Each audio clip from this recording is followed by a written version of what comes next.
Week 4 of fantasy football. We're almost through 1/3 of the regular season. It's going fast. We have a couple teams off to a good start. A couple teams fighting for that dress place position. There's a tie right now in last with Joe G and Alex. And, of course, the worst team from the regular season has to wear a dress to next year's draft. Don't worry, there's some other teams in the race as well. Still a lot of football left, so we'll see how that plays out. We're going to head right into the lineup. Before we do that, I just want to recap on last week. My picks last week, I was 4-2, which brings me to 13-5 on the year. And the first game we're going to look at is one of the two last place teams in the dress race. We're going to look at Everyday I'm Wrestling versus War Nation. And ESPN is giving a big favorable nod to War Nation. They're actually projected to win by 26.6 points. Joe G, you still have a kicker in that's on bye. Please make sure you change that. But I really feel bad for Joe G's team. Lynch is now hurt. He lost Nelson. Benjamin's hurt. Davis is hurt. His combo of Stafford and Golden Tate are playing Seattle in Seattle. Barring Miracle Man, it doesn't look good. War Nation, I'm not even going to look at his team. Based on what I see from yours, War Nation wins this game. Sorry, I do believe in miracles, but I don't think it's going to happen this week. So War Nation wins, and I think the win is going to be pretty dominant. Looking at the next team, we have the battle of the brothers, the shitty fantasy brothers. 1-2 Nick versus 0-3 Alex. This one's actually projected to be a little bit closer. Initially, right now, there's actually an 18.9 advantage for South Campbell, but I do not have a defense in. I'm in the process of getting some players in a trade I made with Matt, so it's going to look a little bit different. It's actually going to be pretty close. If we look at the matchups here, Palmer and Manning. Historically, Manning has been better. Palmer actually has been better this year. That's kind of a wash running back. Charles and Hill versus Hyde and Anderson. Both have two early round picks that kind of suck, at least for now, and that's CJ Anderson and Jeremy Hill. Jamal Charles trumps Hyde. Receivers, I have Keenan Allen and Matthews versus Odell Beckham, Fitzgerald. I'm going to give the nod to my brother there. Tight end.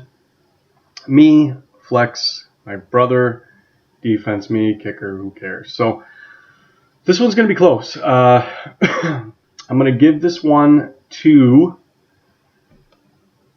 the team that has more home players at skill positions. 3 away, 1 away. And the 1 away is the best fantasy football running back. So I'm going to say this one's going to be really close. It can go either way. I'm going to give the win to the older brother. That would be me, not losing to the younger brother.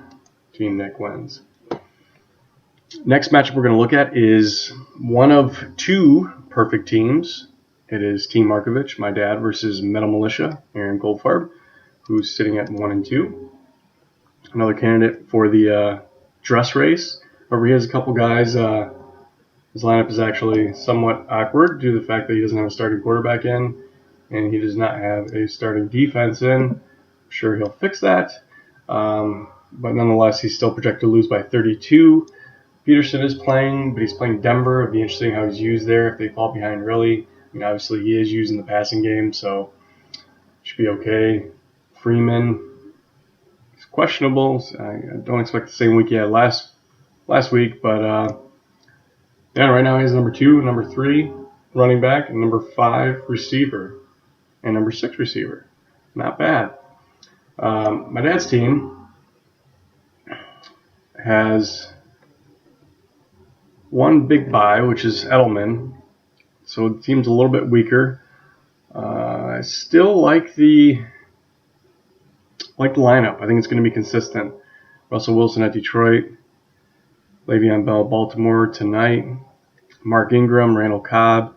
There's Charles Johnson in there who's kind of supposed to be a little sleeper, but he's still sleeping. Witten.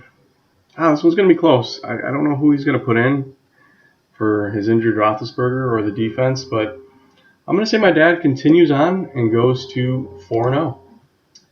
The next matchup we're going to look at is Dogs of War versus Danish House Mafia. Dogs of War is 2-1, Danish House Mafia 1-2. Looking at the lineups, we have a chance to finally see Arian Foster. There is a favorite of 8.6 points to Dogs of War by ESPN. And we have Forte, Carr, Spiller, Thomas, Cooks, Kelsey, Stevie Johnson. Just a bunch of guys that are so questionable every week. Rogers, Stewart, I guess he's questionable. Sproul, Jalen Robinson, Mike Evans, Clay, Floyd. This one's tough. I think this one will go either way. We're going to give this one to Dogs of War. I think Carr could have actually another good game playing Chicago. Forte could have a good game playing Oakland. And we could see some points scored from the New Orleans Cooks and potentially, I think Demaryius Thomas could have a good game as well. I think this one's going to be close, but I'm going to say Dogs of War wins it in a close battle. The next game is the 2-1 Monday Night Miracle versus the 1-2 Hoseheads. And let's see here. Cam Newton, DeMarco Murray, Morris, Brown without Roethlisberger, Harvin against the Giants, which could be good. Jimmy Graham against Detroit. Anybody against Detroit is good. Let's see, Andrew Luck, Gordon, Chris Johnson, Cooper, Jones, Olsen.